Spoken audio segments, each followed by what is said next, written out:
Across the sea and silence. Rain tapped gently on the tin roof as Mia leaned against the bamboo railing of her family's balcony. Somewhere behind her, dinner simmered and voices drifted in from the kitchen. But her eyes were fixed on the gray clouds rolling over the rice fields. The province of Quezon had seen a week of rain, the kind that matched the ache in her chest. She held her phone close, the screen casting a pale light on her face. Her last message to Daniel still sat there, marked read but unanswered. It had been hours, maybe a day.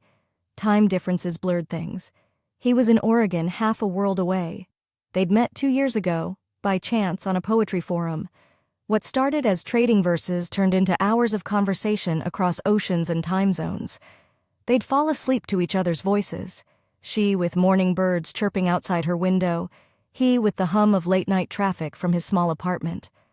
But lately, the silences between replies had grown longer, colder. Mia hated that she kept checking.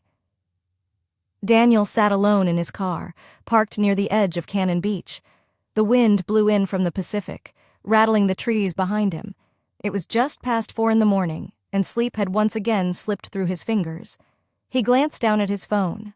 One new message, from Mia. He didn't open it, not yet.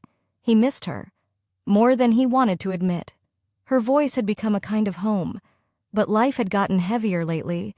Overdue rent, extra shifts at the photo studio, his father's declining health. He felt like a man trying to hold water in his hands. And Mia, she was so full of light, always telling stories of jeepney rides and childhood games in the rain. He didn't want his darkness to reach her. Still, her name on his screen ached like something he'd lost before it was even truly his. Mia opened her journal and wrote another letter she wouldn't send. "If this is the end," she wrote, "I want you to know, I don't regret any of it. You gave my lonely nights a name. You made the world feel smaller and wider all at once." Below that, she added a short poem. "If love is a bridge, why do I keep falling through the planks?" The house was quiet now. Outside, the frogs had started singing again. She stared at the phone once more, and this time she didn't wait for it to light up. Daniel scrolled through old photos on his camera. Street markets, food stalls, paper lanterns hanging from wires. A blurry photo of Mia laughing beside a Halo stand. That week in Manila had been the best 7 days of his life.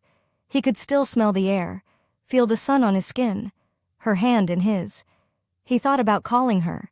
He even typed out a message. But then he deleted it, tucked the phone back in his jacket, and leaned his head against the car seat. The ocean roared on.